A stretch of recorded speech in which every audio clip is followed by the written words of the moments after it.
ladies and gentlemen, boys and girls, we are back with another episode of the Jackson Podcast. I'm here with the one and only Rampage Jackson, looking leaner than ever and in a beautiful t-shirt today. Before we announce our special guest, I got to figure this out. What's going on here? Hey, you guys know I got much love for Fabiano Iha. He's my first jiu-jitsu coach. And I had to show him love with this t-shirt. You got to sign this for me later. We need to find a space. Put it over your chest. You sign my chest over your chest. There we go. So basically, he make me wear his shirt everywhere I go with him. So I decided to bring one today. Unbelievable. Yeah. Fabiano Iha in the building. Rampage Jackson's first jiu-jitsu coach and an MMA legend. It's amazing to see you. You came through with the Rampage Jackson fit. This is crazy. Where's this from? From Brazil. Yes. You know, my first time going to Brazil, Fabiano took me to Brazil and I met his mom. How's she doing? She doing good? Yeah, she's here actually. Oh, she's here? Yeah, and my mother-in-law is here too. She's asking about you. Oh, tell her I said hello. Yeah, they came together. Oh. They love him. Yeah. Who doesn't? Yeah, he doesn't. His mom's so nice. He took me there. We went to, how I pronounce Florianópolis? Florianópolis. Yes. I can never pronounce that. And we stopped by Sao Paulo too, didn't it? Yes, and we did. Bro, he took me to a nightclub in Sao Paulo and he wanted me to sit at this table. I said, no, I can't sit at that table. I looked at the table. It's like all models at the table, like all dimes. So why wouldn't you sit at the table? You scared of girls? No, I already had 2 girlfriends with me. He brought sandwich to the beach. He brought his own girls to Brazil. He brought 2 girls to Brazil. I'm like, are you out of your freaking mind? Why'd you do that? Listen, I was dating these 2 girls at the time, right? And they heard I was going to Brazil and they know how I am. They say, no way you're not going to Brazil without us. Yeah. Wait, but both girls knew you were dating both of them? We was a throuple. No, yeah, did together. Wait. That was my question, but that was that. Yeah, we can't just pass over this. I can confirm that. We can't just pass over this. You're telling me you were dating 2 girls at the same time. Yeah. Both girls knew that, and then both girls went on a trip with you to Brazil. Yeah. Yeah. You guys are saying this like it's normal. You say, yep. Well, how I was gonna explain that to my mom when I got that, like my mom, like each one of his girlfriends, I'm like both. Were they like hot? one is not enough, so like no, he need 2. Were they hot? Yeah. Damn, Rampage. Yeah. I didn't know you had it like that. What, you think I'm an ugly dude or something? No, I just didn't think you had game like that. No, he used to have more money than that back then. He ain't told no lies. Ceasefire, white flag. Let's get through the podcast. It's about to go crazy. I thought your mom wouldn't like me because I had the 2 girlfriends. I was trying. No, she's okay. She was okay with it. She understands. How was this guy in Brazil? Was he running around crazy? I can imagine. You know what? Then. I think when he got that, he realized that, oh shit, I fuck up. I brought these 2 girls here, but it was too late. He was having fun. It was a fun trip, no doubt about. But Brazil is definitely a place that you gotta go single. Yeah. Like you gotta go single. Or you can go. I see guys go there with a girlfriend that also want to party. So what else coming? Let's do it. But he already brought 2, so there's no room for 3. So I could have did what I wanted to do, but it's just like it was just too much. It was just too much. So he didn't have no more energy on him. No, we have fun. We in São Paulo with Marcos from Bad Boy. Yeah. On the Bad Boy clothing. Yeah. Marcos has a very good connection there, so we did have a lot of fun. Yeah, we had a lot of fun. That was a good trip. I remember that brand. That they were sponsoring Shogun. Shogun used to wear it on his shorts, right? The Bad Boy logo. They sponsor a lot of people. They sponsor me. It was my first sponsor. Really? Yeah. Damn, whatever happened to that brand? They're still in Brazil. Yeah, still going. Went down for a little bit, and then up again. What happened? Bad Boy, when it came out, used to be a high-end brand. Oh, okay. And then they decide to drop it. And it's not drop it. It's like, the poor people start to see the brand and then they start to copy. And then they decide to go ahead and, okay, let's sell also to the, cheaper for the low budget people. Yeah. And that hurt them because they lost kind of like the rich people didn't want to wear it anymore because like you see all the poor guys now wearing. And it happened here too with a lot of brands. Yeah, Affliction, Ed Hardy, same thing. Thank you, same thing. So yeah, that's what happened there. And then now he's picking up again with a lot of new stuff, like quality-wise, very good. Yeah, he's coming back. Is he rebranding a different name? Or No, is it still Bad Boy. Okay. Yeah, Bad Boy. It was like, I don't know if you guys know, but there's a girl, a singer there called Anita. Anita was The singer. Yeah, Yeah, she's huge. Yeah, she's one of the concerts. She was wearing all Bad Boy stuff. Oh, I didn't know that. Yeah. Without, and then they went to the eyes on the back and the bud. She has a huge bud, and so the eyes was pretty big. Let's see this pull picture. Pull Anita and Bad Boys merch. Yeah, pull this up. She kills it. She's Brazilian? Yeah, just Anita, Bad Boy. Yeah, she kills it. Yeah, It's like honest. 30 million followers, one of the biggest Latin artists of all time. She's right now. Brazilian? Yeah, Yeah, she kills it. very smart. They're very smart. South American, Latin. What is that? Is that Latin artist? Is that still Latin artist if you're Brazilian or no? Yes. Yeah, and she did a smart thing. She ended up doing hackathons and stuff, so she kind of Collab with Bad Bunny. Yes. And Yes. the whole thing. and that's what she took off. So I need to see that. So she wear that like Bad Boy, like the original one, the black shorts with Yeah. the white. She wore the eyes. shorts? Yeah, Like the Vale Tudo yeah, shorts? that's Vale Tudo short. That's what I'm talking about. Like without like Marco asking anything, she's just like. She just and then liked they it. ask, what is that? It's like I love it. I love it from the day one. And and then everything started again. Yeah. Yeah, y'all need to send me that. Y'all need to show me that picture. Yeah, you just said an interesting name. You said Marco Rujas. Is that what you said? No. That's Marcos. Marcos, the owner from Bad Boy. Oh, okay. Yeah, Marco was like Because you said Vale Tudo. I heard. I said I didn't know he was a part of that brand. No. Yeah, Marco's here. Yeah. He's in Laguna Miguel. Yeah. That's Were you friends with him? Yes. Yeah. You Yes. guys still friends? Still. Yeah. We have some story from the back, but it's okay. He's in the past. He's in Hey, the past. while he pulls up the Anita photos, here we go. We got something right here. Oh, damn, she bad. There we go. Oh, damn. See? Yeah. Oh, she went crazy with that. Oh, Oh, yeah. yeah. Oh, yeah. She made it trendy again. Yeah, she did good. I need to follow her Instagram. What you think about that, Rampage? She's not bad. I wish I would have met her when I went to Brazil with you. You into that music now? I'm her biggest fan. Yeah. Wait till you guys see, like when you're home, research what she tattooed on her butt. For real? Yeah. Very interesting too. I could imagine.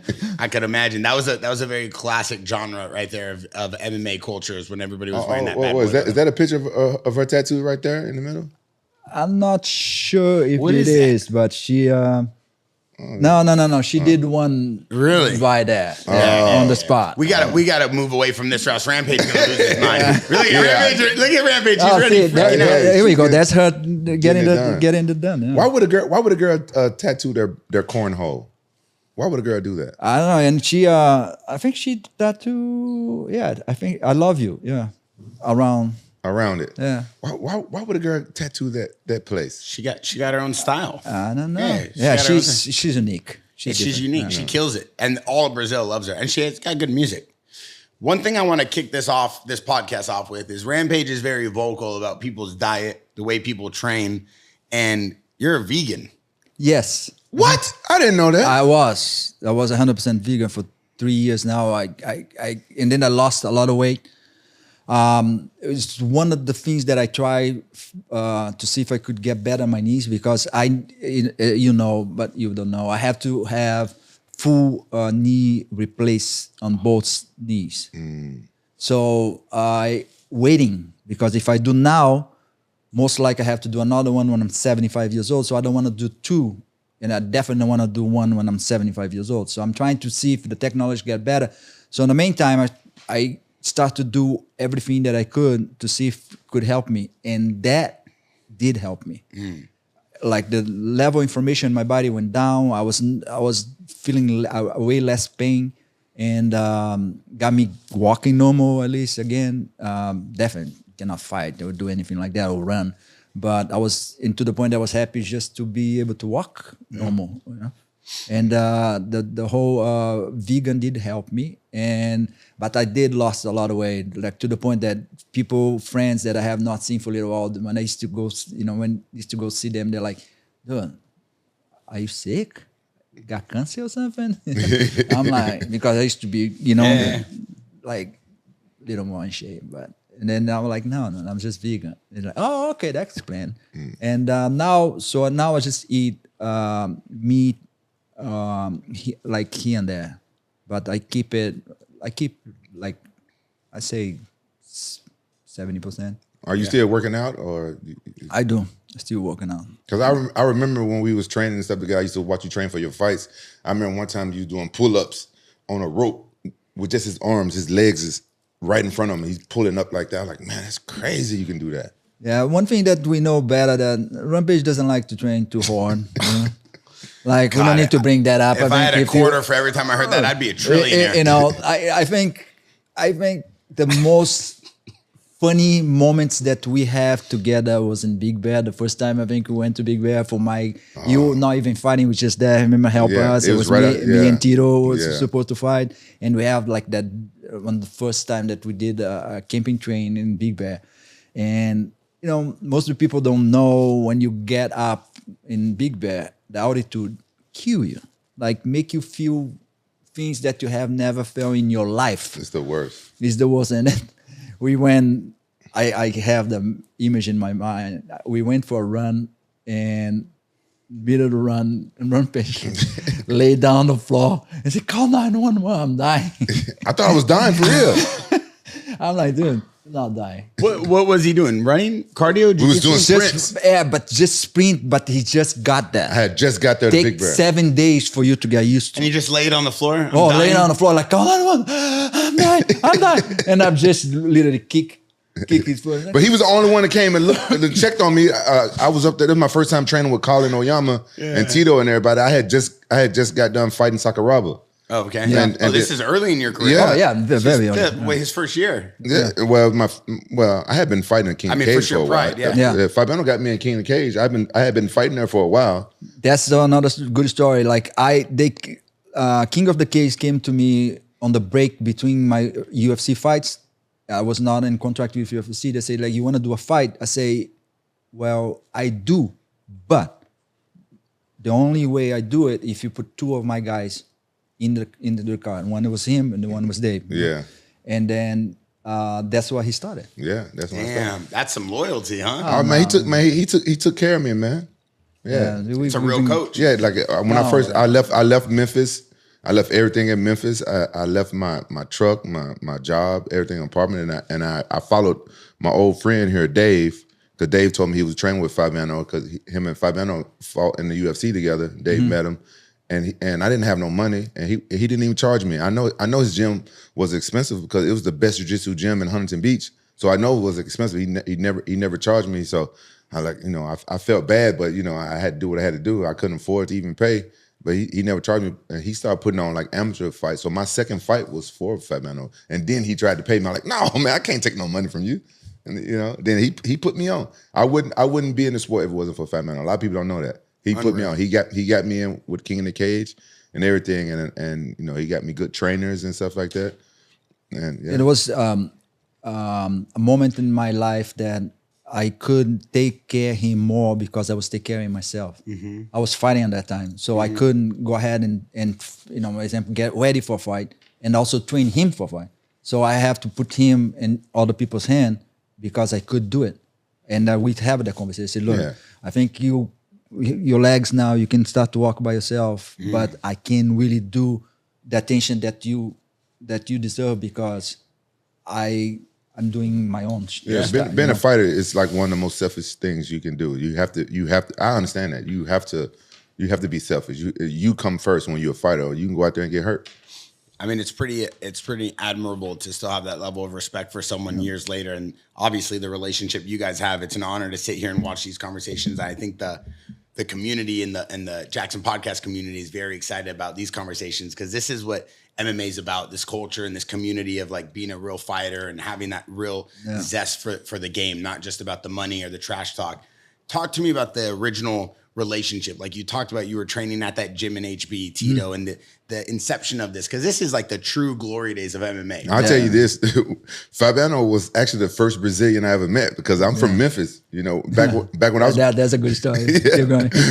back when I was growing up, it was just black and white in my neighborhood. And I come here and I met Fabiano, and we both speak in English, but we couldn't understand each other. So we have Dave, his friend, that I used to go, like, we talk about, like, example, you, Dave, and I say, hey, Dave, can you tell Rampage that he has to do this and this and that? And then he goes, he's right here in front of me. He couldn't understand each other. And we all speak English. Because when I first moved here, you know, I had that Southern accent. Yeah. And it was really thick. And was. no one could understand me at the gym. And Dave had to translate English to English. Yeah, even guys that born here couldn't understand me. Can you imagine me there? Just a guy here. Damn. How ruthless was he in the gym when he first got in there? Was he crazy trying to power slam and body slam everybody? Yes, and tell you what, I used to love that. I think, again, we have that conversation a million times. I think that was his best, when he used to pick people up and throw people down, upside down. That was him. That's like his signature move right there. Nobody can do the same. Nobody can do as good as him. And that was it. And then he decides to become a boxer. And then he starts to, you know, but it is things, you know, like that every fighter like it, you know, like it's different feelings. One of the feelings is a knockout. And another one is a submission. People that do have knockouts, they want a submission. People that have a lot of submission, they want a knockout. I make that mistake also in my life. You know, like one time I thought that, I can stand up somebody that I could just go in and probably easy submit him. I decided to go ahead and stand up the whole time with him for ego. It's like, for what? You know, but you know, anyway, his hands got much better. Mine never got that good. Didn't have a time. Well, you the king of armbar. Yeah, I just went to the armbar. Yeah. I mean, 6 armbar finishes in 15 matches, and you were in the original ADCC. Can you talk to me about jiu-jitsu in the UFC right now? Who do you think has some of the best jiu-jitsu in the UFC?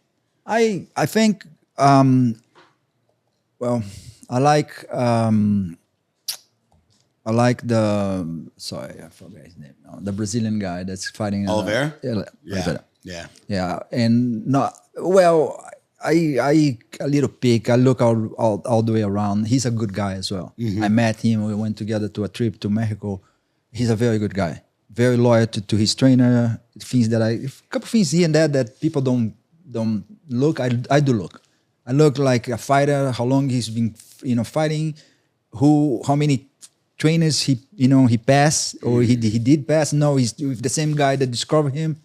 That's got points on my side, you know. And then his jiu-jitsu is very sick. But he maybe also make a mistake of trying to, knock people out or not. It's not my call, but his jiu-jitsu is pretty good. And the level itself is different. Now everybody knows. Everybody got good, at least decent. If they're not very good on submission, but they're very good on defense, that make things harder. So, yeah, it's interesting. Like even right now, the ADCC, we saw the Rotolo brothers last year. The year before that, I think, they won. They're the youngest ADCC champions. You have Caden Ty, and then they go to 1, and they're just destroying everybody. These kids are 19 years old, 20 years old. You see guys like Gordon Ryan, Nicky Ryan, and Nogi. When you were competing at that highest level, for example, you took 3rd in ADCC, right? The first ever ADCC? First thing, yeah. What do you think the biggest difference is now in the game? Like you as a coach and you as an athlete, do you see the game has evolved, or is it still the same thing? Yeah, like I say that a long time ago. I say that one day you could get the UFC champions, any weight division, and you could get that guy. Doesn't matter who, as long as he's the UFC champion, you could get him and put him in the wrestling mat, and he's gonna do well. You put him on the jiu-jitsu mat, and he's gonna do well, and you can put him in the boxing mat, and he's gonna do well. I think that's how the whole sport was gonna get, and I think got that. My time was different. My time was like, if you're good in one thing, you could do well for a little while till people figured out your game. I think now everybody does well all the way around, way more than before. There's more well-rounded. Yeah. People coming into the sport already knowing like 3 different martial arts. Yeah. Yeah, they makes know sense. one very well, and then they bring everything else Yeah. as at the same level. So Yeah, it makes sense. Like everybody has their like foundation, their platform of the one martial art they came up doing, but then they just became so advanced in every other martial art. That's what leads them to be a champion in the UFC or one of the best. Talk to me about Gracie. What led you to that battle in the ADCC? well, that was interesting because so I got that, and then my coach was there, and my coach was there with his cousin, that Hansel Gracie. Who was your coach? Claudine and Helian. Helian was there. So Helian came to me and said, Fabiano, you guys on the opposite side of the bracket, but if you guys end up going to the final, say I have to be with him. He's a family. You know, I just want to let you know from now that I'm not gonna be with you. I'm like, coach, you don't have to explain that to me. You know, I know. Like, even if you like, I appreciate that you came talk to me about that, but I was expecting that already. So we end up face each other, and then I mentally fucked myself up because I was like, fuck, I'm just gonna try to do a very good fight, and I don't want to get submitted by him, and that's it. So we started, and then I swept him, and when me and Bali in the armbar, straight to the armbar, so when I have the armbar, I'm like, oh shit, I have it. But armbar, you can't think about that. You just gotta go. 1 or 2 seconds that I think about it, joins his arm. I'm like, fuck, see, I have it.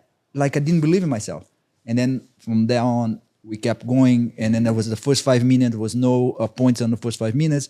And then in the last 5 minutes, he almost passed my guard, and then he won by points. That was it.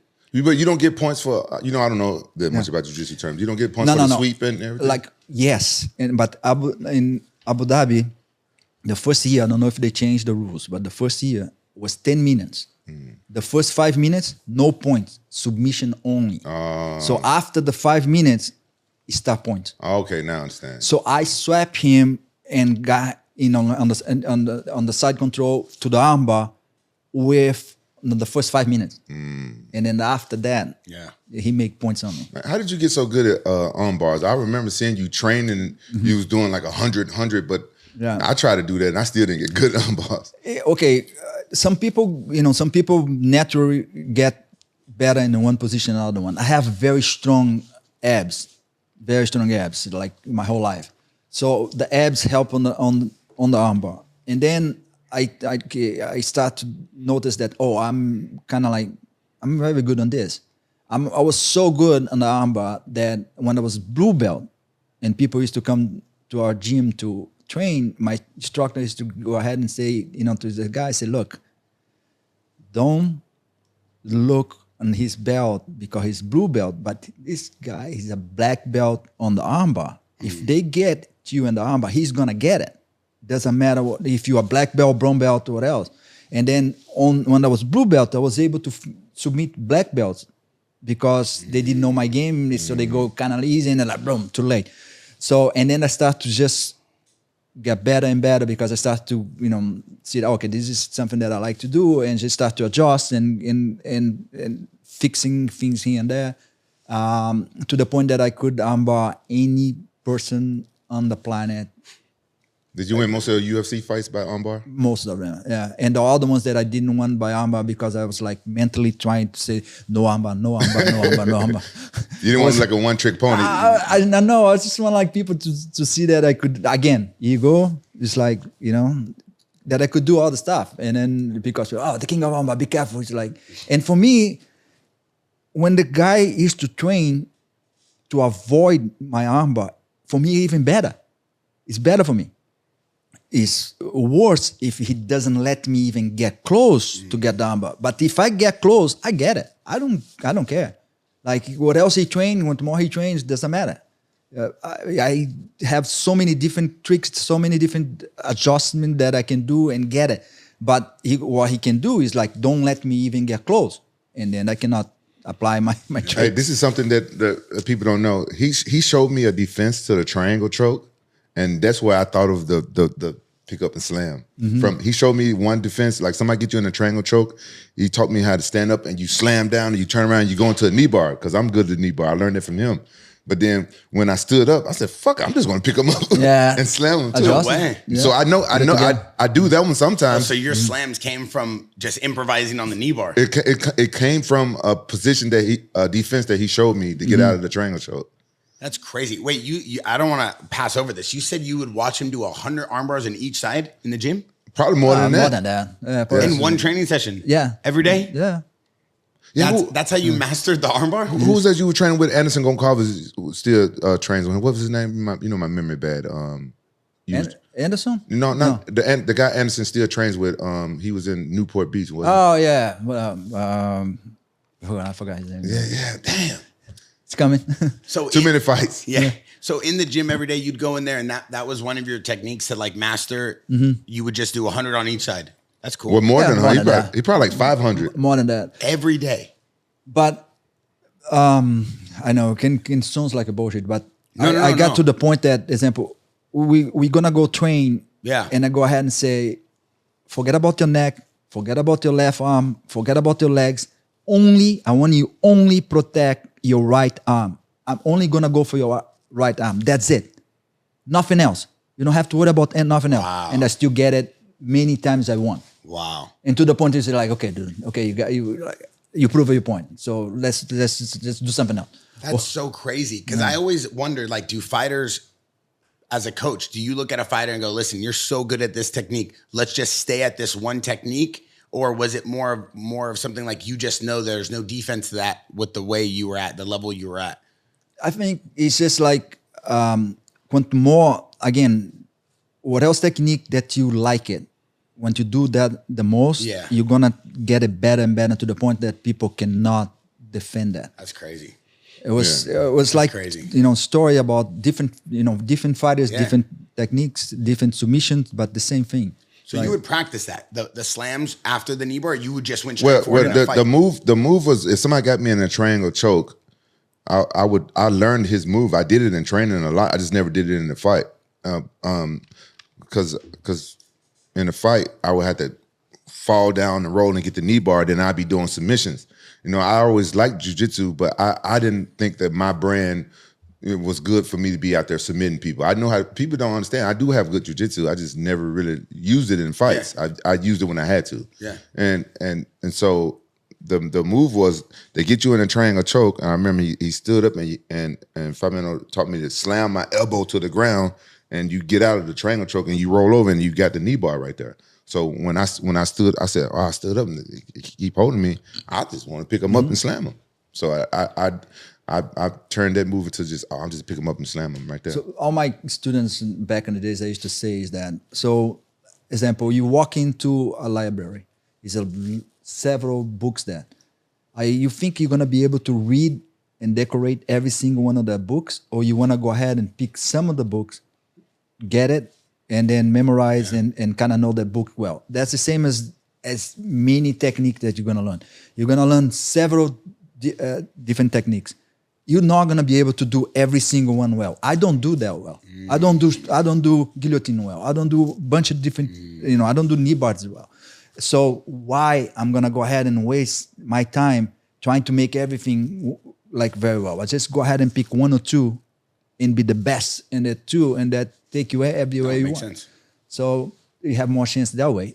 It doesn't mean that you need to know the hard ones. Yeah, you know the technique, you know how to do it. But when you have to think about how to do it, forget it. It's too late. You cannot think about it. Yeah, it's an interesting thing because when I look at a guy like Rampage, obviously he's my friend. I'm with him every day. But trying to envision him studying technique in a gym, I cannot. I just think of him. I think of him going in the gym just destroying people. So it's interesting to see where that slam came from, because that obviously was a staple of your career, and it's cool because it did come from a stem of martial art. Well, I only did it in one fight, really, but I used to do it in training. No, I you practice did it. all We the time. found used the to do all footage. that. We did you did in the Sakuraba fight. Yeah. Oh yeah, I People did do don't the know Sakuraba you fight. did. Yeah, You I actually forgot did about a that. lot more Yeah. fights. It just didn't get That as did, popular. it didn't. Yeah, it didn't get the knockout, Yeah. but you did it. Well, I found like 5 fights, and we went frame by frame to try to find as many times as he could do it. So one thing you did it with Star. You did Yeah. it with Jason Fair inside the gym. Remember one time you guys almost Jason not Oh, yeah, Mayhem Miller. Oh, yeah. Him and Jason was training one time. Mayhem Miller? Yeah, and then again Jason is like crazy, like to joke. It's like the same and then we like on the training session and. So like see these guys like really start to get into a fight. Yeah, we got in the fight. Who? Me and Mayhem. Yeah. Mayhem. I thought you were training partners. Yeah, but Mayhem Yeah. bet Tito that he could triangle choke me, and no one could triangle choke me. Yeah. Triangle choke me, and Tito always tried to triangle choke me, and him and Mayhem had a bet, and Mayhem like, yeah, I bet you it was like $50, $500 that he could triangle choke me, and Mayhem put me in a triangle choke, and I got out. And I don't know which, maybe I slammed Yeah, him. you did. And then he got mad. He slapped me. Oh, we Yeah. got the fighting right then and there. Oh no, it was the whole gym to separate these two. Yeah. Damn. Oh, yeah. That was Wait, good. Mayhem Miller slapped you? He slapped me because like he across the face? he bitch slapped me. No. Yeah, bitch like. What did you do? I was just like first of all, like I thought they was just joking. I'm like, oh, this guy's not joking anymore. Hell Like no. they crossed the line already. Yeah. As soon as he slapped me, he crossed the fucking line. Crossed You the line. threw up. Oh yeah, we straight up started fighting. No gloves on. I don't think we had No, gloves it on, was jiu-jitsu. It was on a grappling match. Yeah. Did you get him? Hell yeah. No, yeah. It's like, He said, oh, yeah. They broke it up. But Who do you send in to separate them? no, we all there. Yeah. Oh, the whole gym. Tito, him, Tito, everybody- me, everybody yeah, was there. We were like on the training session. Yeah. It was just a grappling session. Oh, so you guys had some battles in the gym. Oh back yeah. then. Oh yeah. That was a team. Yeah. So is you as the coach. You had Tito Ortiz. You had Mayhem Miller. Who We had else was in there? Colin Oyama. Colin Oyama. Was a Muay Thai coach. The Muay Thai He was a coach. jiu-jitsu coach. And we didn't really have a wrestling Paul? coach. Paul Herrera, that's right. My Hitman? bad. Paul Herrera, yeah. He's still training Jalin, and he's training at Tiki's gym, right? Yeah. And then who else did you have? There was one more guy, right? No, we didn't do boxing. We didn't have a boxing. No boxing. No boxing No coach? boxing coach at that time. That was just us. Just Muay Thai? No. Yeah, just Muay Thai. You brought your guys after, but like straight boxing. Yeah. No. Yeah. Wow. So back then you didn't even have a singular boxing coach? No, I didn't. Really? No, I didn't start boxing until after the ninja fight, Shogun fight. How would you practice striking? We were doing Muay Thai. Muay Thai. That's it. Just Muay Thai. Damn. So you guys were so disciplined in the martial art that even like as if you didn't even have the coach, you didn't even go do it. You just did what the coaches had there. Yep. And like also timing was pretty. Yeah. was pretty tight. But not a lot of people was boxing back then either. No. Or either you have it already, or either What a you already crazy have on time. you. You think about that, then compare it to today when you walk in a gym and these gyms have like 7 different coaches and striking, then jiu-jitsu, then Muay Thai, then wrestling, then it's crazy to me. Yeah. Also, I think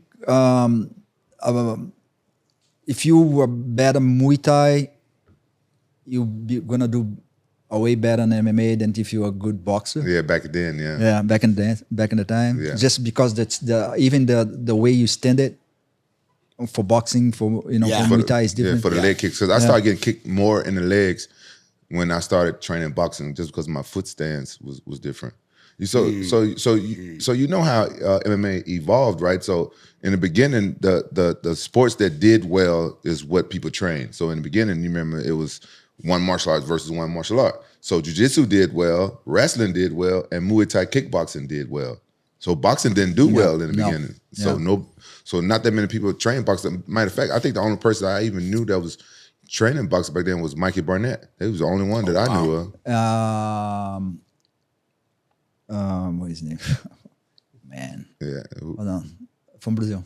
From Vitor? Vitor. Yeah, Vitor Vitor. is- That's right. wow. Yeah, that's right. Yeah, Vitor. is He's right. fighting again. He's doing boxing again? He's fighting against Popó. Yeah, Popó is the 7 times the world champion, Brazilian. Vitor is fighting against the boxing world champion? Yeah. When is this? Coming up, like in 3 months, I think. Vitor is a great boxer. Yeah. Though. Yeah, that's and Popó is 45 years old, so They're about the same age then. yeah, no, Vito is a little bit younger. Yeah, Vitor looks insane shape right now. I just talked to him the other day. He came on the podcast. Vitor is an amazing talented MMA athlete, but he's also an amazing athlete. I don't think people realize he understands the body, the function. His son's like a top quarterback going into college. Vitor trains every day. He's in Miami, I mean. Yeah, he's going to Virginia Tech, his son, Davi. What's your relationship with Vitor? You trained him at one point, right? I trained him at one point. I don't like him, and then that's it. You still don't like him? No. Like, I don't like him, and a lot of people don't like him. It's like, no, I'm not the only one. He's not a very, I don't want to say too much. He's not a very straight guy. That's it. But were you training him? I trained him to one point. And that's why, that's when I realized that, oh shit, why I put myself into. For jiu-jitsu though? No, for UFC. Oh, really? Yeah. So was he part of your camp or at your gym? No. He asked me to help him one time that he was supposed to fight Randy Couture thing. Okay. Yeah. I don't know if it was Randy or Tito. You don't want to know. Yeah, when he... Yeah, and then I decided to help him because, well, what else, you know? Yeah. I would like give him a chance. And then after I see things like the way he was straightening his own guys, I'm like, oh shit, why I put myself into. Yeah, when he fought Randy, he gained so much weight. He was so big. He probably looked like 20, 30 pounds heavier than usual. It's an amazing body transformation. Again, we have that conversation via in the beginning. Really? If you look back, just look how many coach he had. Oh, got it. And how many people don't want to even touch him or don't even hear his name anymore. Wow. So that says something. Yeah. Was it hard to train with him? It was hard to deal with? Yeah. What makes it hard for a coach when you're dealing with a fighter? Because I'm sure they all just want to be great. They all want to win. When he mentally weak. When you're mentally weak? I think is the worst. Why is that? In my opinion. Because like if you train somebody to walk into a ring to fight and he mentally weak, doesn't matter how talented he is, because the moment that the light goes on and you walk into that aisle and you walk into the ring, he can become a completely different person. Yeah. But in the other hand, sometimes it's several guys there. Like, I'm going to bring an example. Yeah.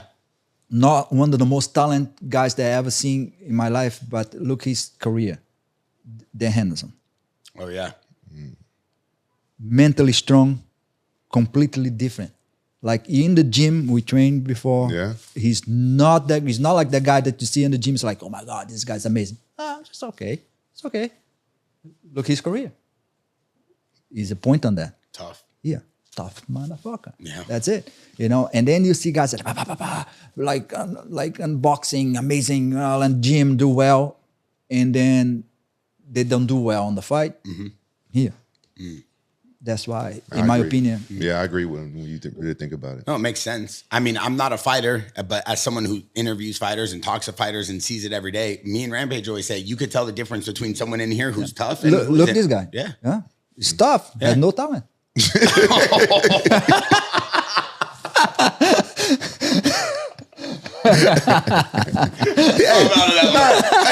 ain't lying though. I've said it before. He ain't lying, What was I good at? I wasn't a good wrestler. I wasn't a good striker, and I wasn't good at jiu-jitsu. What was I good at? No, though? you were good. Here, I'll tell you something. Strong. I was just strong. As your friend, you know what you were good at? You were good at going out there and sticking to your game plan and not letting someone lure you into their game plan. For someone who barely knows MMA, before I get killed by the internet, you went out there and you boxed. You did your thing. You stick to your game plan. I was a brawler, man. I just love it. It's fun. It is. Yeah. Like, but again, if he doesn't have that heart, never be there. Never.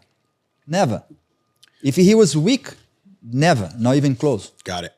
That's my point. So right, not to get anybody upset, but like talent-wise, you have guys like Mayhem Miller, you had guys like Tito Ortiz, you had guys like Rampage Jackson, all in the same gym. I disagree on Tito as well.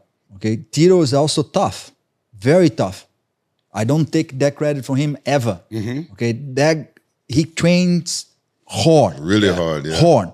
I think the only way he could got himself where he got it because he trained hard. Because he's not that talent. It's not somebody that you show a position and like tomorrow he does that position well. No, he doesn't do that. But he probably do that position a million times to the point that he get that done well. That's Tito. He was a good gym partner. Yeah. He was good in the gym, Tito? Tito is He the didn't guy, cause like, problems? remember Tito, like, we used to go run on the track, and he runs faster than me. I don't run fast, but he go ahead and he stopped to throw up. He throw up and keep going and pass you. Damn. Like, you know, like you pass him, he's throwing up, like, you're making fun. Hey, bro. And then he, like less than 30 seconds later, he passed you. Wow. But after he stopped to throw up, like that type. I've always said at that time in my career, I've never seen anybody train as hard as Tito. Yeah, he trains hard. Yeah. Why, as his coach, as former coach, and why do you think he gets sometimes a bad rap from other MMA athletes? It got nothing to do with his training. Yeah, That's no, probably his no, person. it's his personality. He said, I didn't say it. I said. I mean, You keep it real. Yeah, I'm talking to the coach. Yeah. It's finally someone good I could talk to that coach these guys, so that way I can get it shut straight. Yeah, I think everybody, doesn't matter what you do in life. Yeah. I think you should not turn your back to the people that help you to get there. Stay loyal. That's it. Yeah, that's a real That's discipline. it. Doesn't mean that you have to help them, but doesn't mean you have to just ignore them. It like we talk about, you know, if you doing that, that's your clothing line. The guy that teach that together, that guys you should be loyal to, because if they didn't stitch that well, you could never get that clothing line well. I'm the, So I'm the exact same way. Rampage, I think that's why we've been friends for so long. He's the same exact.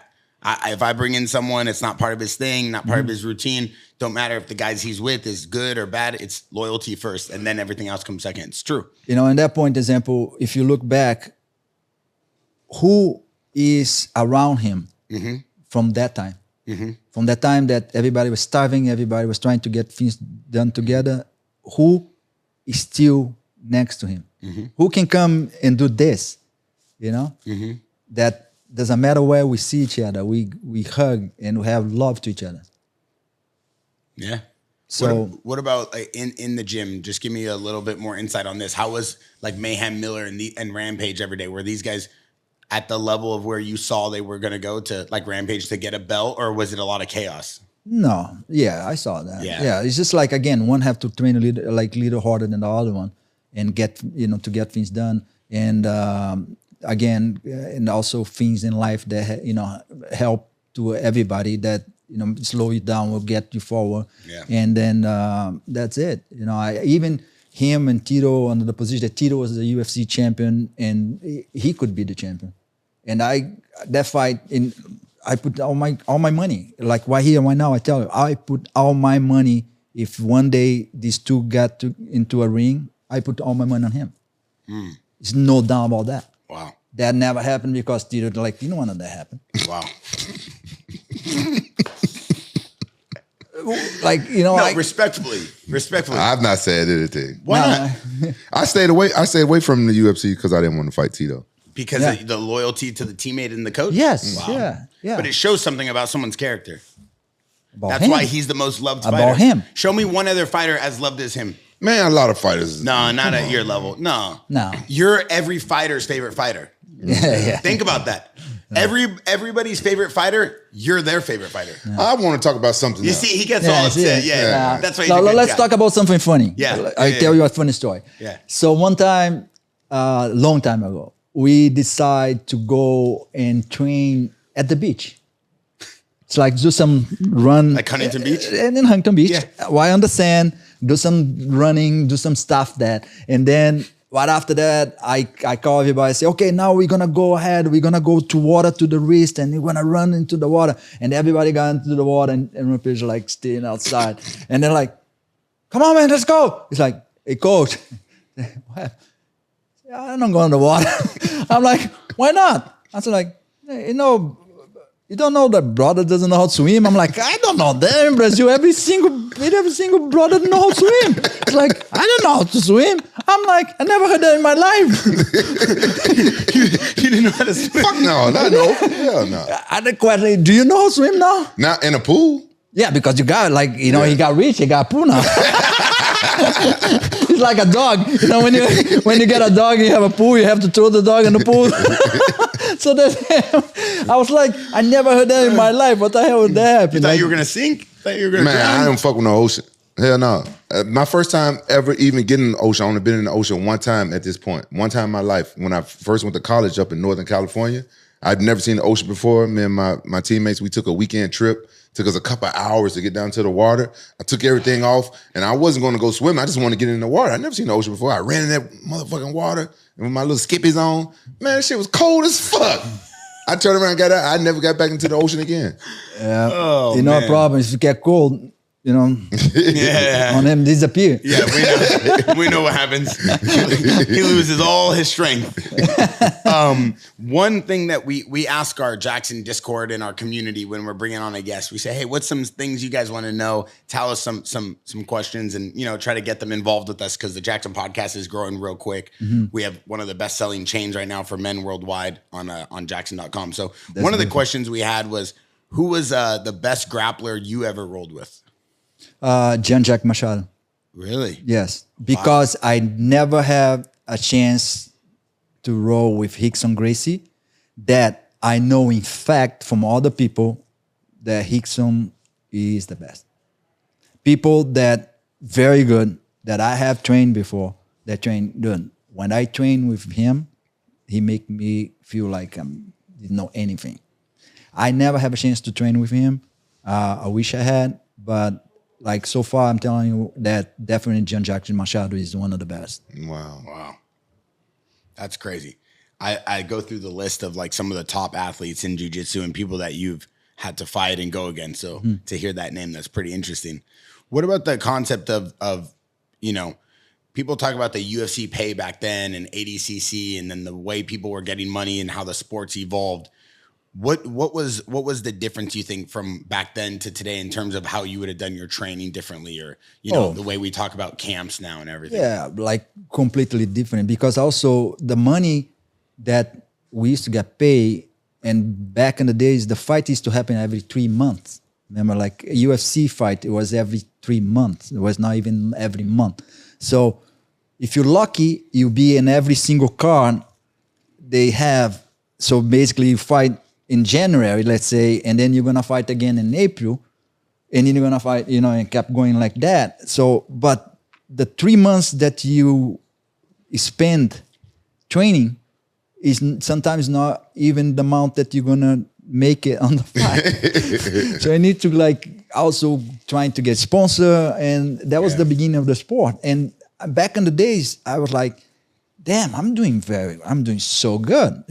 I'm getting paid. I was lightweight, and I was getting paid the same amount that Royce Gracie walk into a fight and fought 3 times to make that same amount. I'm like, I'm doing great. I'm not even heavyweight. And then now I'm looking back and I said, I was doing shit.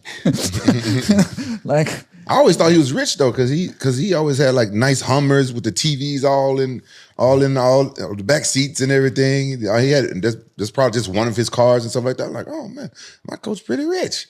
Must have been nice, huh? Yeah, he was balling. He had a big gym. Like I said, he had the most successful gym in Huntington Beach. Yeah. I mean, a legendary name. Anybody who knows MMA knows your name, especially in Southern California, without a doubt. That's me old. Yeah, you always liked cars and stuff, though. I like cars. Like cars.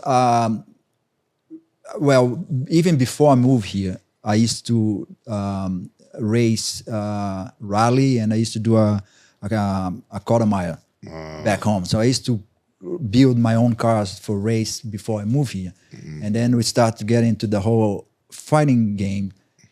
Later in my career, what I started to do is I was buying one car, classic car, is to throw in my garage and just rebuild alone. It's kind of like man cave. I want to go here, put my headphones on and work on my car and get, relax myself. So I was doing that. And every single time that I finish that car, I used to sell it. And then when I put it for sale, I used to sell it very well. And people are like, oh my God, you should do that for a living. I said, no, I'm a professional fighter, man. It's like I'm doing this just for fun.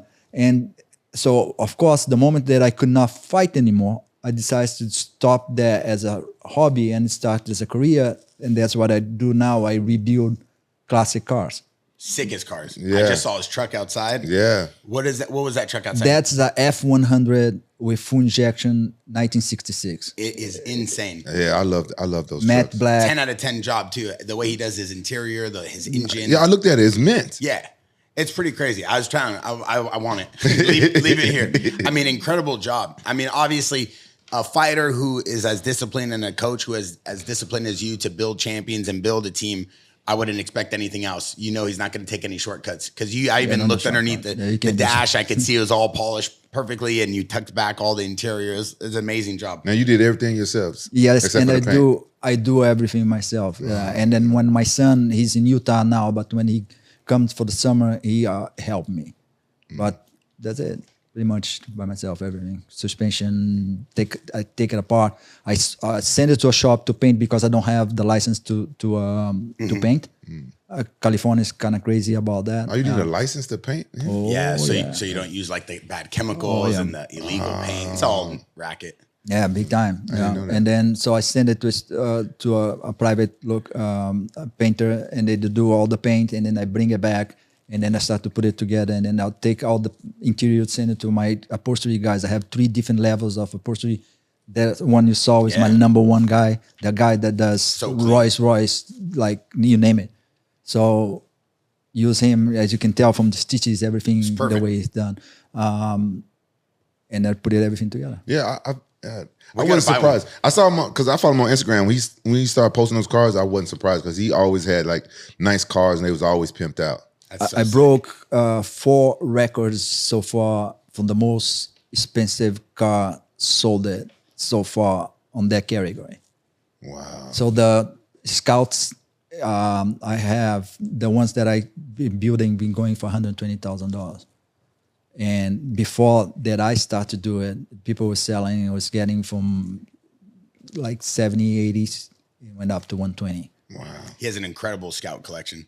For most people that see the Scouts, they'll think it's like a Bronco, but a Scout, the International Scouts, and the Scout too. These cars are like incredible. I never even heard of the Scout. Yeah, my uncle Mike has one. My dad's brother, and he's had it forever. He used to keep it by the Kern River. So that's why when I saw it, I go, "Oh, bro, this is a Scout," and all my friends are, "That's a Bronco." Yeah, the Scout coming back now. They make they together with VW Volkswagen. So now they come back with the Scout electrical. It's 2 different sizes. It's gonna be sick. Do you like the electrical cars? Well, I like the electrical cars. I don't know how that combination is gonna be, but I do like the electrical car just for like daily. But I never change the power of the engine. Yeah, that sounds feeling. too crispy. That feeling. If you have that, you're never gonna be a truly lover from electrical. I think the first one I ever drove was yours, the Tesla. The Tesla, yeah. And the Tesla that he got. And just what amazed me is the speed, the torque. You cannot never get that torque into a gas car, but it also is either one or the other one. Yeah, I had that Tesla too soon. Yeah, we got the first one. Yeah, one of the first ones. I got rid of that shit. Things so fast. Oh, it was so fast. No, Lunatic mode, insanity mode. What's it called? Lunatic mode. No, I don't know what you call it. Crazy mode, and it's like the fastest street legal car. And the Lamborghini you have too, the green one. Oh, yeah, I missed that one. I missed that. I remember we drove that one. It was pretty sick. Yeah, that was my favorite car. Man. That was the sickest one. He showed up to my my charity event at my SC Village paintball park. It was insane. You still have the van? Yeah, it's in Memphis. My dad, he's a big A-Team fan, so he borrowed my van and never gave it back. Now you know why. That A-Team van was sick. Yeah. He used to have it parked in front of his house down there. Yeah. Yeah, when I was over, he had like a whole fleet of cars. Looked like a car dealership. As we get ready to wrap this up, first of all, I got to tell you, it's an honor to have you here. Obviously, we all know your influence on Rampage's I'm so glad you guys have that going. It's like we need that. Yeah. We need that for sure. One thing I want to know is you trained Mark Kerr for a period of time, correct? Mm-hmm. Talk to me about Mark Kerr. What's your thoughts on him and his career? There's another one there. Very talented. I think the first time he shot on me and took me down, the feeling that I have is that I got hit by a freaking truck. It's like I never felt anything like that in my life. I'm like, holy shit. Again, I was able to armbar him, and then after that, he was telling me, like, how come this guy 160 pounds like armbar me? It's like, but he's not very strong. He doesn't like to get hit. He tell you right in the face, I don't like to get hit, and that's it. You mean mentally? You don't think? No, he Parker was don't strong? like. No, Really? Yeah, he doesn't like to get hit. I would have never guessed that against Parker. I know he does. I didn't know. I trained with him with these guys, but I didn't know. I didn't pay attention. You know, I'm in my own little world. Yeah. I didn't know that. Yeah, but like he is unbelievable talent for his size. Unbelievable. And I think on the 240 pros, I think he's the one that walking into the UFC with the best shape. Yeah. Yeah, he was a big dude. You know, they doing like a movie about Yeah. him? Yeah. He don't movie about him. I saw him a couple months ago with Vin, his friend Vin Diesel as well, and then we have the Van. One of our friend Valentino Morales was getting a black belt, so we all there, and he was there. How have you been doing movies? Because I know you introduced a lot of people to Vin Diesel. You introduced Rico Rodriguez to him. Yes. And Actually, Rico Rodriguez actually introduced me to. Yeah, it was the opposite way. Oh, okay, Rico's a friend with Vin Diesel first. yeah. Oh, okay. Valentino. Valentino is Vin's best friend, and then I became friends with Val and Vin, and I trained Vin for a long time. Really? I trained him for a long time. He's a good, I say, decent purple belt. Vin Oh, for Diesel? real? Yeah. Vin Diesel? Yeah. Wow. At jiu-jitsu? Yeah. So Vin Diesel's good at jiu-jitsu? Oh yeah, Wow. How long did you train him for? for like over a year plus. You still train him? No, but he got like that was why after the Fast and Furious 5, I think, and then he got really busy. We see each other here and there, but no, I don't train him anymore. Why didn't put you in none of the Fast and the Furious movies? Yeah, they went to Brazil. He promised me several times, man. Man. Several times. It was always something. He it's hard to tell, exactly what it is, but he was saying to me, like, he always have problems with the directors and producers. He's not a very easy guy to deal with. Who is it? Vin. Oh. Yeah, if you ask around, he's very like on his wall, he's not very easy guy to deal with. That's why he had a problem with The Rock. The Rock. They almost got into a fight because of really? that. Yeah, because the way he liked to do things in The Rock is disagree, and and both big stars, and didn't go well. So, into the point that he was telling me that every time he asked the director, the producer, to put one of his friend into the movie, he say, you better have a chance. You have better chance if you go for audition. If I ask them to put you on the movie, because they do the opposite. Yeah. They don't want to do anything. That makes sense though. You So, can't. Yeah. I have projects coming up. I have a TV show that I'm working on with Zé Padilha. That's the creator of Narcos. So we trying to put it together a car show. Oh, wow. If Vin Diesel and The Rock got in a fight, who you think would win? If they got into a brawl? Vin. Vin, fighting wise, Vin has more talent. Has very good hands. He's a good boxer, and jiu-jitsu is very good. See, I bet you most fans would think The Rock would Yeah. win. Just because of the size, Yeah. but The Rock doesn't know how to fight. You don't think The Rock knows how to fight? No, Really? I don't think so. I don't know, but After I don't think years so. of wrestling, you don't think at least he knows how to move his body? How's pro wrestling going? Yeah, the whole. He's looking at me like he's ready to fight. I'm like, what the hell?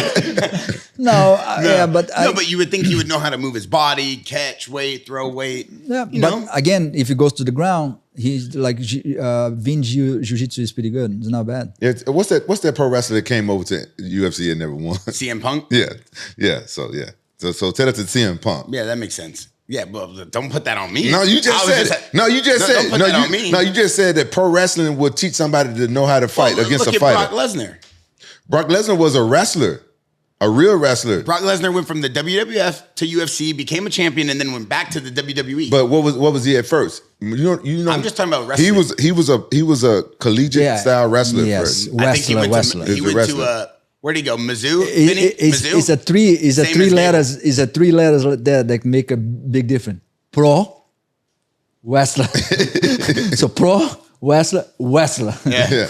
Division A wrestler. Yeah. You know, Brock Lesnar was an incredible college wrestler. Yeah. Champion. He was a good athlete too, Yeah. though. And but you know what he did? He took the time to learn. How come CM Punk didn't take time to learn? They said he did. He loved. See, the one thing that I think no one gives CM Punk credit about, and I'll say it here, and I'm sure the fans will kill me, is CM Punk was a massive fan of the UFC. Went to the fights, promoted the fights, always was showcasing the UFC, really loved the UFC. He didn't go to the UFC and try to make this massive deal and bargain with them and negotiate. They offered him a deal because they knew he wanted to fight. He went to the UFC, took whatever offer they gave him, and wanted to do it to help build the sport. But he gets killed and ridiculed for no reason when the guy just loves the UFC and MMA culture. So, yeah, but honestly, I think they should have gave him different opponents. I think they should have gave him like you know like if he was a big star and right. So if you was a promoter, I'm sure you'd be smart enough like, all right, let's get him somebody that just turned pro. Exactly. Yeah. Like build him up. Yeah. Again, it's different when you've been there. Even now, like if you don't fight for a little while, you get rusty. Is on the moment that are you ready? Are you ready?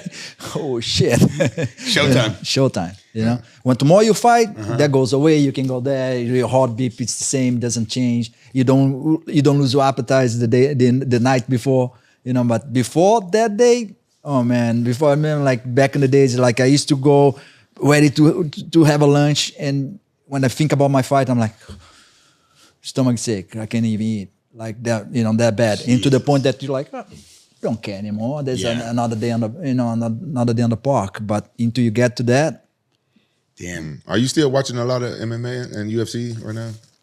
No, honestly, if you're not, I got sick of. Really? I was there every single day. I was there every single time. I do when if somebody there that I'm related or if I know them, I do watch. Yeah. But I don't just follow. Now, what about UFC 300? Because it's 300. Would you watch this one? It's supposed to be a good card. Should I watch the movie 300 too? Just because 300? but no. It is. I will watch that because it is some people. Again. He said, should I go watch King Leonidas? No, he don't want to watch it. You should watch 300 because you look like... I was like... You like Xerxes. I should get a good like a job on that. The 300 too. I was gonna say it. Why you didn't say it? Yeah, I couldn't say it. Because he got the whole. Hey, you need to get that. Hey, you ought to see some of his Halloween costumes, bro. What was he? Oh, bro, he go all out for Halloween. He was what's the Hellraiser. Hellraiser. Bro, that was the best costume I ever seen. Yeah, Hellraiser. Every single time that I did that one, every single party that was having contest, I used to win that. But it took me like 4.5 hours to get ready. We got to get some photos so we can throw it in there. Bro, he had needles all over his face, just like Hellraiser. We were supposed to have Hellboy on the show. Rampage forgot to show up. No, that was a misunderstanding. But I was going to ask you about the UFC. Did you know they got some new gloves and they involved and they got new gloves and what they changing? They made them uglier. Okay. The size is the same. Everything's the same. They made the holes bigger. I feel they made the That's what you say. Big. I see where he gets it from, Coach. Vinny, pull up the new gloves on the TV. We'll put up the new gloves as we get ready to wrap this up. One thing I do want to touch upon is there's an infamous battle between Ken Shamrock and Ortiz. Crazy rivalry. Obviously, from your perspective, it's a different. I was there. Yeah, it's a different angle. Give me the perspective. Did they really hate each other? Was Tito that much better than Ken? No, it was all fake. Oh, it was all fake. Yeah. Was it? Yeah. Well, I even got like myself surprised to the point that one time, you know how Mandalay Bay or MGM, or either Mandalay Bay or MGM for sure, like where the fight happened. And then when you go to the back, the employees elevator, we all walk into the elevator right after the whole press conference. Tito's kicking chair and all the stuff. And then we go back into the back, get inside the elevator and then go. As soon as the door closed, I'm like, this guy's gonna kill each other. Like, you only us there now. nobody else to, taking care, no security, no nothing. And then, hey Tito, how's it going? How's your wife? I'm like, what the hell is happening here? So they didn't really hate each other. No, Really? That's crazy. no. Did Tito ever come to you before and tell you like, hey, dude, I hate this guy? Nothing like that? No. No. It's just like they both went with the flow of let's promote this fight, sell it. let's talk shit about each other, let's crazy. pretend that we don't like each other. They did a good job. Yeah. They sold got it. me believed. Bro, they sold it. 20 Yeah, years no, later. no. So here's here's the glove. So they added this new leather. It seems like a patent leather material. It looks like it got texture on it. I don't Yeah. know about that. It's not smooth. So it seems like there's a new padding bar right above the wrist. It seems like the length of the glove that goes over the finger, that material is a little bit more curved. So they're gonna have different color gloves now. So everybody's not fighting with the same colors. I guess. I think Like they're trying to boxing. do all gold gloves for UFC 300, but you could see the bend in the Go new... for the go for 300 for Yeah, sure. you could see the new bend in the UFC glove. It's more of that Bellator bend. The old gloves are very flat, so that's what causes the eye poke because the hands are always straight. But they also talked about the new elastic strap that goes around the wrist, which is supposed to apply a little bit more strength to the wrist, so that way potentially not breaking so many hands because so many people break their hands in fights. But I can't seem to pinpoint what exactly is going to be the biggest differentiation between the curvature of the new glove and the old glove. Yeah, don't you think that more people, the breaking hands has more to do with the bad wrapping, maybe, or the gloves and stuff? Yeah, you would know more than anybody about this. Yeah. It's how you be able to tape your hands and stuff. Yeah, one of the biggest concerns for everybody was the thumb, as even you heard Cub Swanson and Gaethje, everybody has their own opinions on that thumb hole because it doesn't give you enough support, right? That makes sense. That you know better, like a bad hook and everything like that is why they are. So they have new variations for everything. So we'll see what the fighters say, but they just announced the new UFC glove today. So we'll see how that comes in. Hope it's better. Yeah, you've been a UFC veteran. You know, you was there before it got all popular and stuff like. You don't give a fuck. And man. I was like, you give me flashback. We're like, oh, UFC now is gonna have gloves. I thought that was gonna talk about. That's how old I am. Yeah. There was no gloves before. That's so crazy. Then they like, oh, it's so nice. They make the gloves to to protect the other fighter's face, because when it's bare knuckles, I said no. They doing the gloves to protect the fighter's hand, Yeah. not the other fighter's face. Yeah. Because every single time that you fight without gloves, you end up breaking your hands. So anyway. Yeah, no, it's true. And now bare knuckle obviously is taking off. Last thing before we go, I just want to ask you, who's the most talented fighter, the most complete fighter that you ever got to work with? Me, I'm right here. Train, work with, fight. I say I did a movie with him. I don't know if that count, but Who?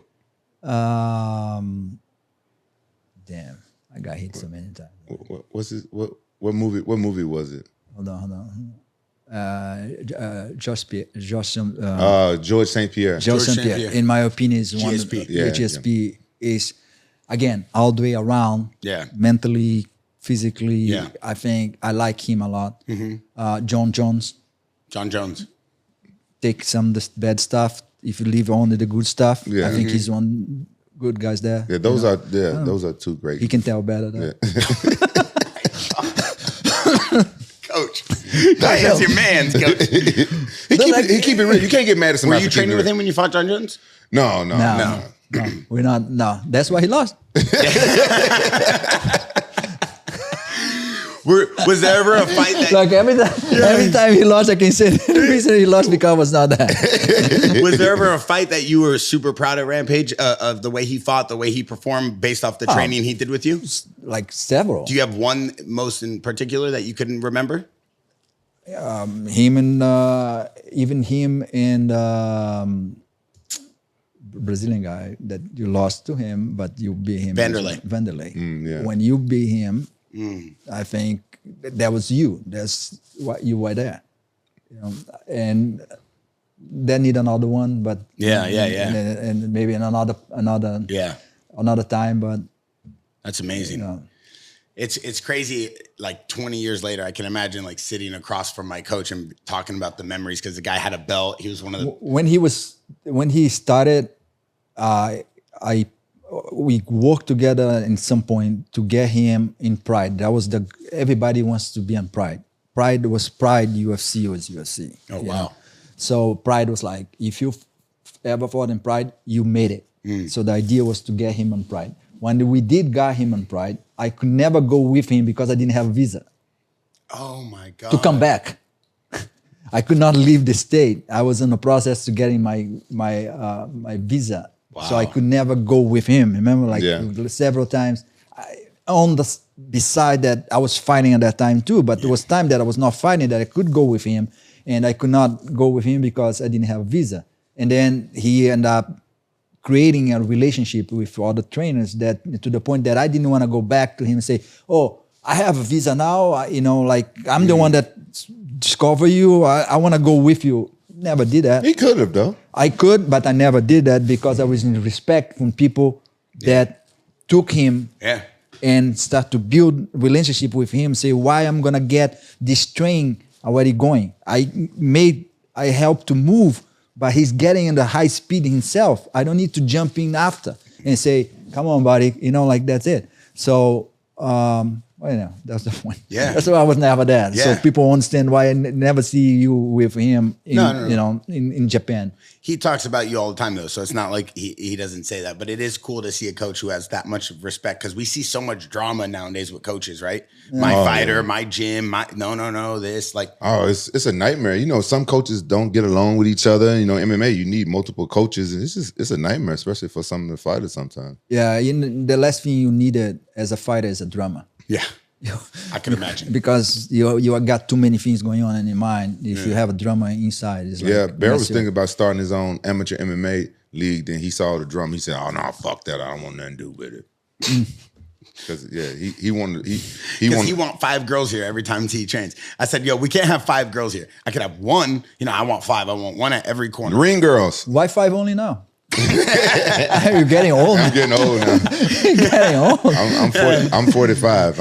I'm happy with 3 times a week now. Yeah, the other day when he walked in the gym, he dropped his bag. A few things came out. I go, "Rampage, what are these black rhino pills?" He goes, "Oh, I buy those at 7-Eleven. What is that? I have no clue. It's funny because 20 years ago, I told him that's going to get him sick. I don't They're like the little ones. He goes, "No, don't worry. They help me go all night." I go, "Training, running? What is it for?" Then I Googled it. I go, "Oh." Don't listen to him. He full of shit. How you know about the rhino? Once you win, that's it. There's no way back. Listen, last thing before we let you go, we appreciate you so much, is who was the worst fighter you had to deal with when it came to training?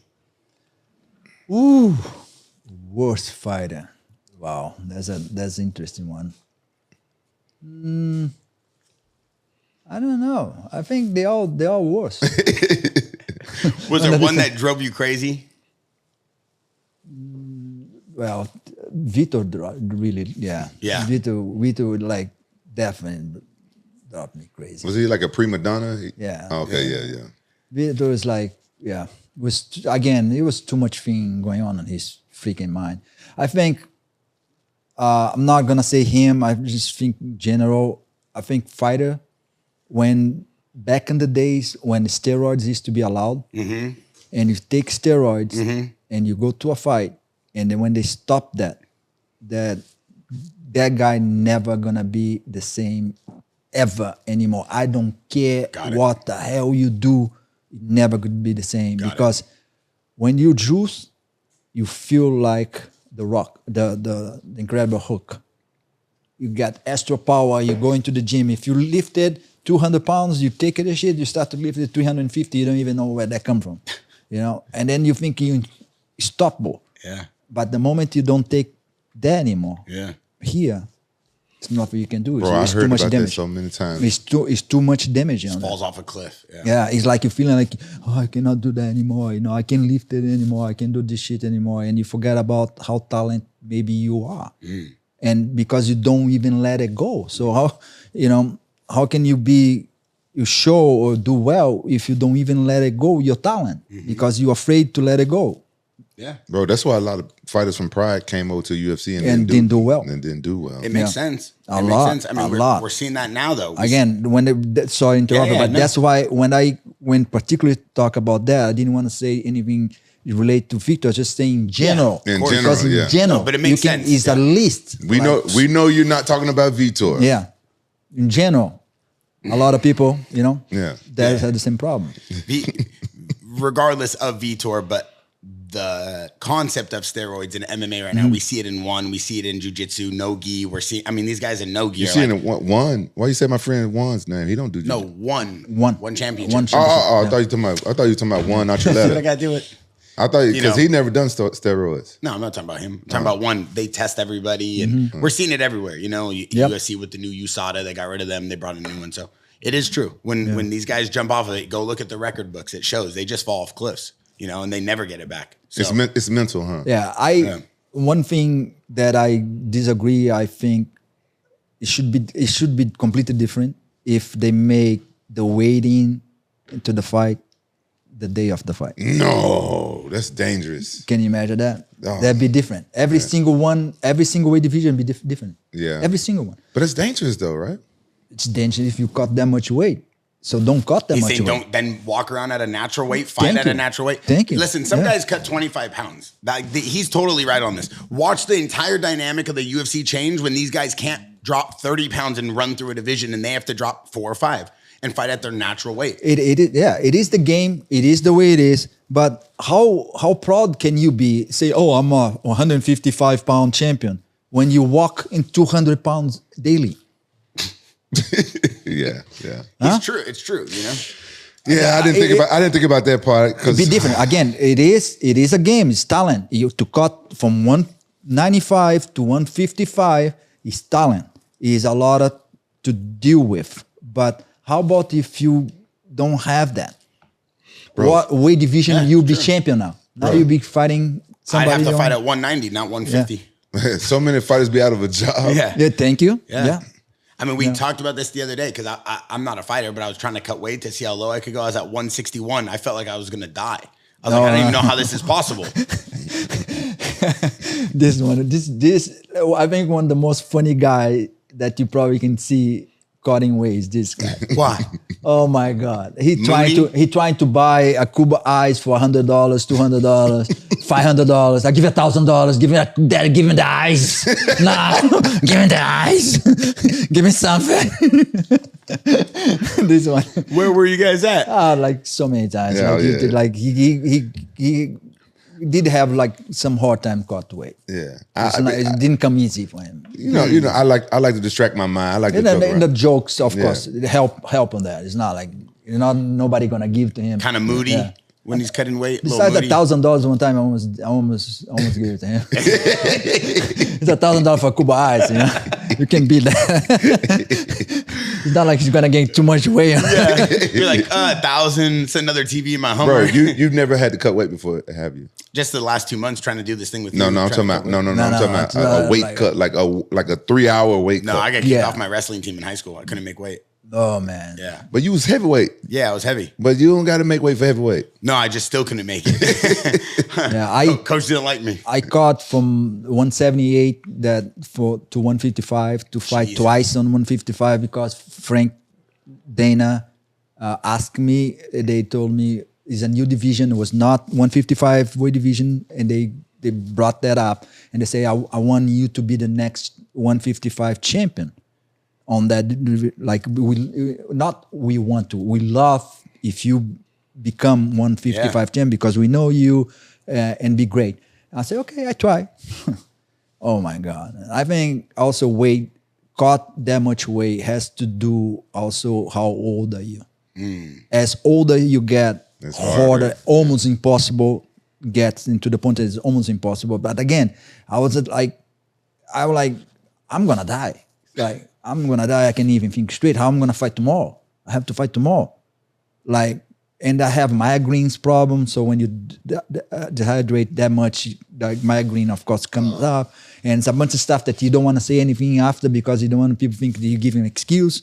You know, like Yeah. as a fighter, you know, like Yeah. you know, you can hurt yourself pretty bad, and you don't want to say anything because people are gonna think that you know I'm using that as an excuse. You know. Yeah. But you just keep to yourself, and then at the day of the fight, you walk in not 100%, and that's when the whole game starts not being as fun. That's the as hardest part supposed of to be. fighting. The weight cut. I can imagine, dude. I don't even know what you guys have to Nah. go through thinking you have to fight. For you, Yeah.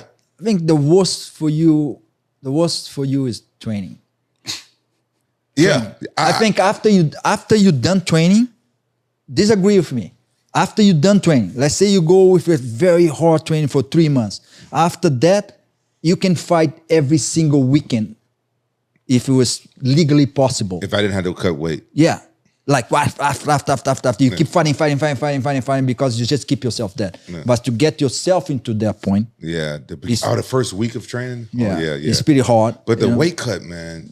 The weight cut. No, is the real. weight cut is the worst. It's mental. It's yeah. mentally hard as well. It is. Like if you don't sauna now, they don't sauna anymore. You know, so it's pretty tough. The hard tub. What else? Yeah, the hot, I used to do that. Yeah, I do the You hot did that a tub. lot. Yeah. Yeah. That's better than the sauna for me because I felt like I couldn't breathe. In the sauna. Yeah. You know? It's a remarkable thing when you can talk about these things in good taste. And the best part about that is the relationship. So you definitely can take pride in the fact that you guys have been able to be so honorable and such good friends that for the last 20 years, you can come here and have some fun and talk and laugh. Not everybody has that relationship with their coach and their friend. So Yeah, one thing. my most fun part was talking about the cars and stuff. And I remember, you know, that you like cars and stuff like that. And I remember you talked about you blew a tranny. Yeah, so I had a tranny on my last. You had Yeah, and I blew it. I just didn't know how to run it, and it was brand new. And you blew a tranny. So before I leave for you guys home, we spoke before. I'm gonna build a scout for him. yeah, So it's gonna take me 4 months. I'm not gonna do alone. I'm gonna build alone, but I'm gonna go with his shades of color and interior and everything up. And then after that done, I want to deliver here and do another broadcast and go over the car. No, we'll do that podcast outside. Yes. Yeah, but I was telling him before because I was driving and How you did it? Well, no, I was just riding it so hard. But what was and the I blew trainer's name? What was the trainer's name though? I don't know what they call them. I don't know if it's off the shelf or you can go buy them. I want you guys at home. I want you guys at home on your comments. Yeah. You tell me something. What do you think about somebody cannot drive stick? So If you're a guy and you cannot drive a stick. I was riding it so hard, it popped. It popped. The whole thing popped. And I'm Hey, And then it costs a lot of money to get another one, right? Oh, yeah, of course. So now it's like, all right, cool. That was a waste of a car. And I blew it. But I said, this time I'm going to learn how to drive stick the right way. Rampage said, I'm going to teach you. And I said, nah, I can't blow another tranny. And then you're going to kill me. That's a special school. You know what I mean? Neighborhood. Yeah. Hey, you blowing trannies? Man, I couldn't believe it. Back in my day, blowing a tranny meant you had car trouble. Yeah, that's what I'm talking about. Oh, I thought you were talking about your... But hey, listen, bro. Was that why you laughing? Is that what he's laughing about? That's about. No, I didn't. I blew a tranny in a car. That's what you're saying now. We ain't doing all this in the today. back seat of the car? Like, where did it go down at? No, I just got it. I just got the car and I didn't know how to drive it and I was riding it so hard I blew the whole tranny. Hey, yo! Nah, stop. He's crazy. He's crazy. Right? Hey, We're talking about cars. He always got to go there. He wants to go to a different He direction. always want to go in a different direction. That's the problem. He only can hear that. That's it. He's very one. Hey, focused. it's 2024. You talking about blowing trannies? That's all I'm And saying. you wearing a naked man on your chest. Listen, I'm Berta Gino. We back. This is the Jackson Podcast. Fabiano, Rampage Jackson here at the Jackson House in Newport Beach. Thank you, brother. Don't forget to go check out all his insane cars. He has some of the craziest builds you've ever seen. And we'll link his Instagram and the link in the description. What's your Instagram? Fabiano Iha.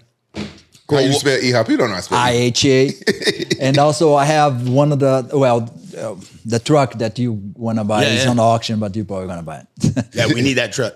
It's a nice Well, truck. if he builds a Scout, I don't need the truck. But we need Okay. something for summer for me and you. He don't fit in my car. So I got to get something that he could fit What are in. you trying to say? I'm too big? No, you're tall. You have a lot of girth. That's what you said yesterday. You said, no, I got too much girth for this Hey, car. yo.